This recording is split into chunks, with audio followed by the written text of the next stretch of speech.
Molweni, me right?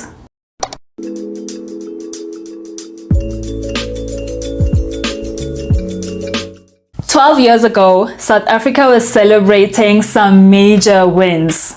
That was the year it was announced that we'd host the 2010 World Cup. The 2010 FIFA World Cup will be organized in South Africa.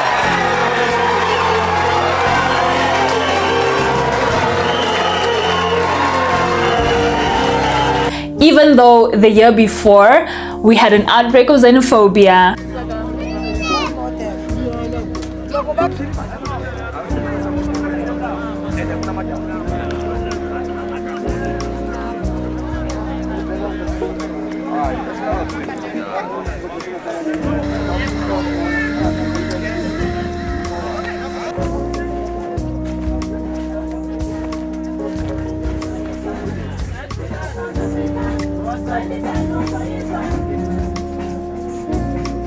and Thabo Mbeki was recalled as the President of the Republic. Our senior political reporter Lehana Tsotetsi. The recall of former President Thabo Mbeki had many people within the community and society at large asking whether it had to do with his performance in government or the policies he put in place as president.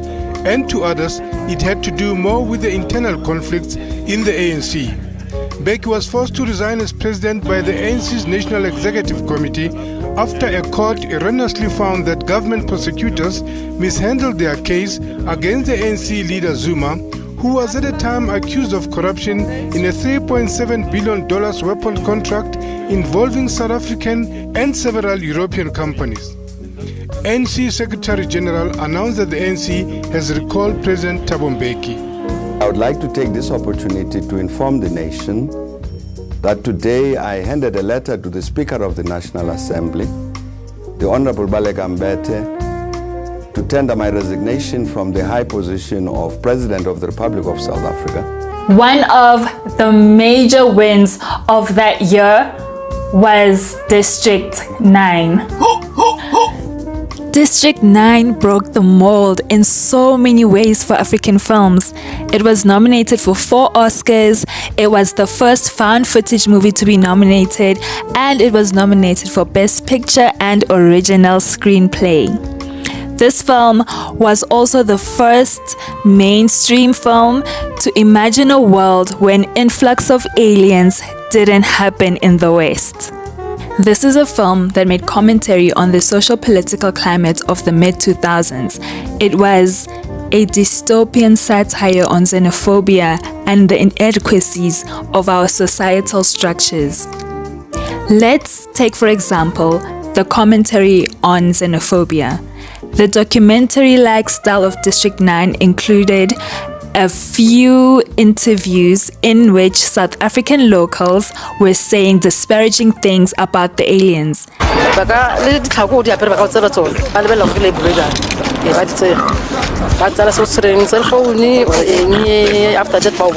The footage of people being interviewed about the aliens were actually real interviews. Blomkamp is quoted as saying, "I was asking Black South Africans about Nigerians and Zimbabweans. That's actually where the idea came from of aliens living in South Africa." These interviews weren't scripted. Instead, the crew masqueraded as an actual documentary crew and asked real locals for their thoughts on Nigerian immigrants. This segregation and urban poverty, now reanimated by immigrant aliens, created cultural sensitivities. The depiction of Nigerians as gang members, weapons dealers, and prostitutes servicing the aliens left many with sour tastes in their mouths. A Facebook group, District 9 Hates Nigerians, was created, and it was urging people to sign a petition demanding an apology from the filmmakers. They were against being portrayed as gun-toting, sex-trafficking, muti-loving, morally bankrupt criminal degenerates. The elements of cannibalism and interspecies hugging were cheap, visceral thrills. Former Nigerian Information Minister asked movie houses in the capital of Nigeria, Abuja, to stop screening District 9 because the South African-based sci-fi movie about aliens and discrimination made Nigerians look bad. A friendly face from my childhood, Hakim Kai Kazim, fumed on Facebook, and to quote him, he said that the scenes where Nigerians were depicted mainly as prostitutes for alien beings could reinforce negative perceptions about Nigerians and even fuel xenophobic violence. He continues to say that if the African continent truly wants to be liberated, we cannot sit back and allow this depiction of a few rotten apples to be spread across the world. Mr. Kai Kazim also said that he understood the comparisons because he lived in South Africa for many years, but many foreigners do not understand the subtext.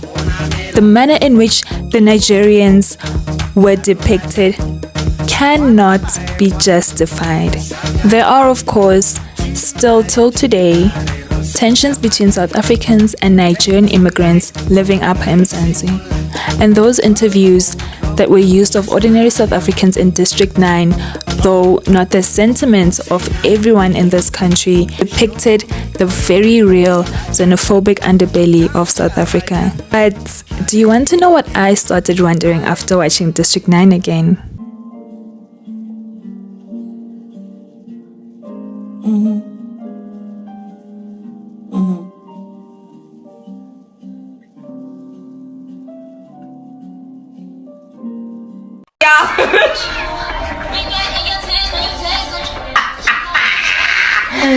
Okay, so not only did it hold up a mirror to society, it blended together different film genres that at the time in local films weren't mixed together: sci-fi, standard shootout action, found footage, and mockumentary film. The fusion of these elements made a film that was, from its inception, a certified classic. Roll credits. Blomkamp's classic was adapted from his short film Alive in Joburg. Biosuits. But then the apartheid government noticed that these aliens were moving into new areas, and this is when the government started to get tough. This is. I don't think. Or you've got, a major commercial airline trying to use the main route into Rand Airport or Lanseria Airport or to Johannesburg Airport. They've literally had to. I just hope that we will be able to create a standard of living that will be equal and equitable for all in this country.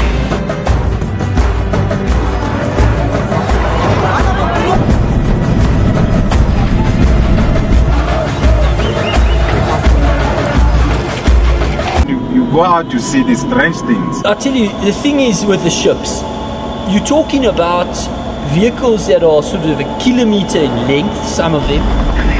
They are completely dilapidated, completely ruined. You've got like a 747, which explores similar themes and was inspired by District 6 and growing up Upper Mzansi during apartheid. Granted, he was on the outside looking in, but that doesn't take away from the real world that features as allegories within the film: the post-apartheid racism, economic subjugation, and urban poverty. The opening sequence that sets up District 9 created a mixture of excitement and subdued panic. An arrival of a spaceship that hovers over Joburg? Does he know how many film lovers' imaginations he fueled with that image? How many of us didn't have to imagine anymore how it would be like for aliens to invade an African country? Because here it is. This film invites us to look deeper. The 3-day story arc with an end-of-the-world intensity evoked emotional investment through two characters' journeys. Vickers' battle to keep his physical humanity and Christopher's actual humanity. Although there are various plot lines that were inspired by our collective history, like the forced removals and resettlements, inhumane treatment, restrictions to movement, and the xenophobia, the heart of District 9 is the relationship between Vickers, his new god, and that god's benevolence. Allow me to refresh your memory. Vickers, a desk jockey at the Alien Department of Home Affairs, was picked for a mission he seemingly was not suited for, and I don't know why he was picked. Naively, but more accurately, like a white man, he decided to investigate a foreign object, and surprise, surprise, Black Goose skeets in his face, and just like that, his best day turned into his worst. He went from being celebrated to being ridiculed. He went from being celebrated to being the most wanted. Soon, the physical changes started. Vomiting, dizziness, strange fluids leaking from his orifices, coughing, nails peeling off, diarrhea, disoriented, hair loss, teeth started falling out, and then the big lobster claw reveal.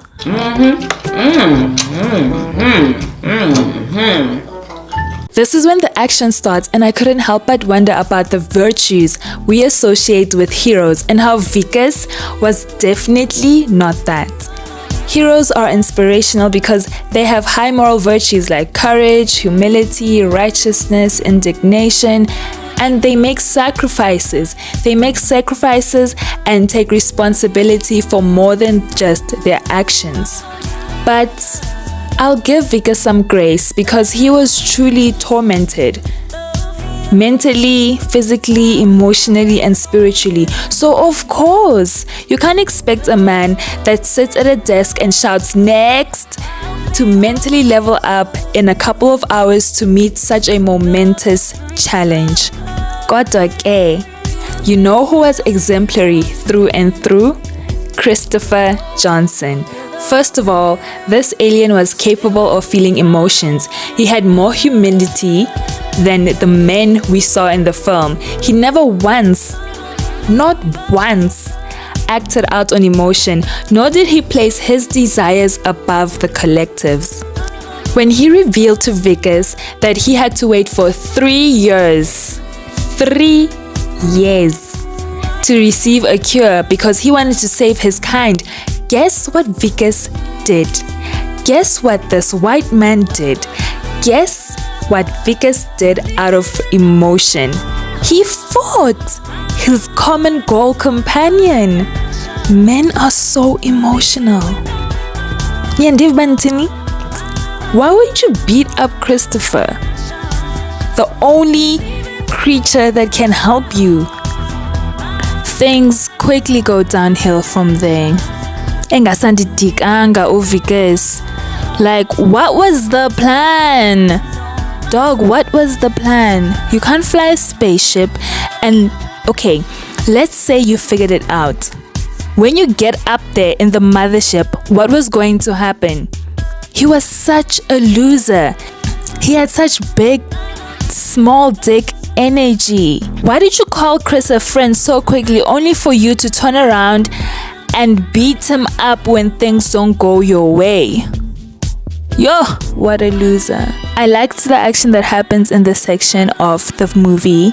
It was paced nicely. It finally gave me a genuine reason to root for Vickers instead of just wanting him to win because of the nightmare hellscape of his pronification.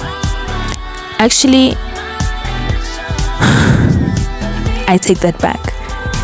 I was rooting for Christopher and Vickers was just a sidekick. But a win's a win, and I'm happy my boys won. Except that I have a plethora of unanswered questions buzzing in my head that I hope this sequel will answer. Questions like, will Christopher return with a rescue mission or a declaration of war? Does he help Vickers? Where did they come from? How is it that the mothership was floating in the air for 20 years after coming to a stop?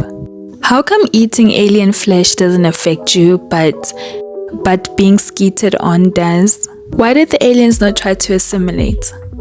Okay, sharp. I see that they were quarantined.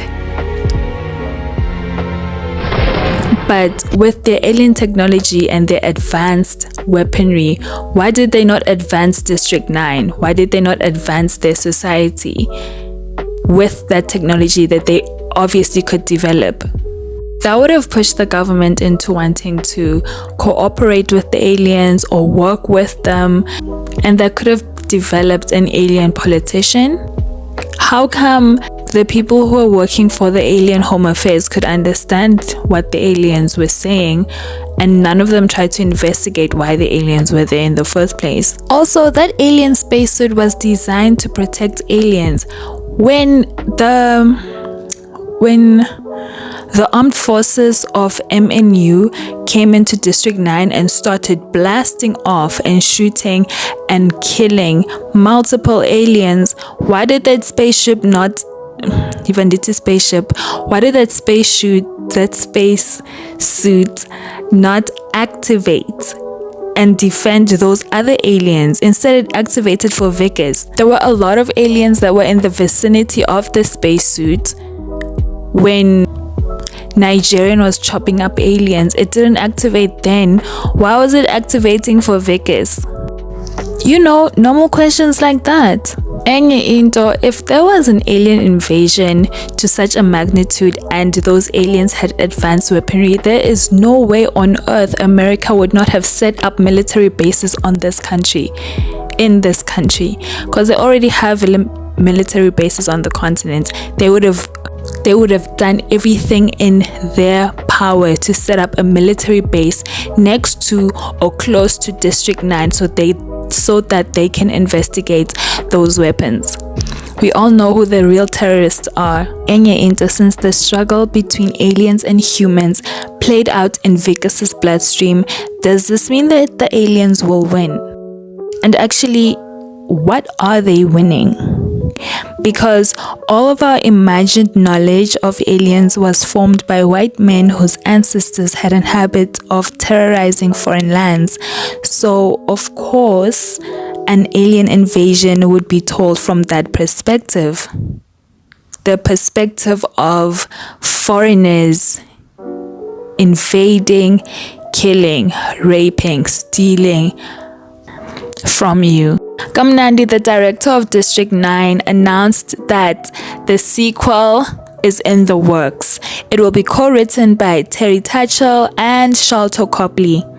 I personally hope they won't try to answer every question that's out there or change the core elements of the film just to please people, because that formula is definitely not working for Disney at all, and I hope they don't go down that road. Anyways, that's it for me. As you can tell, I'm excited for District 10.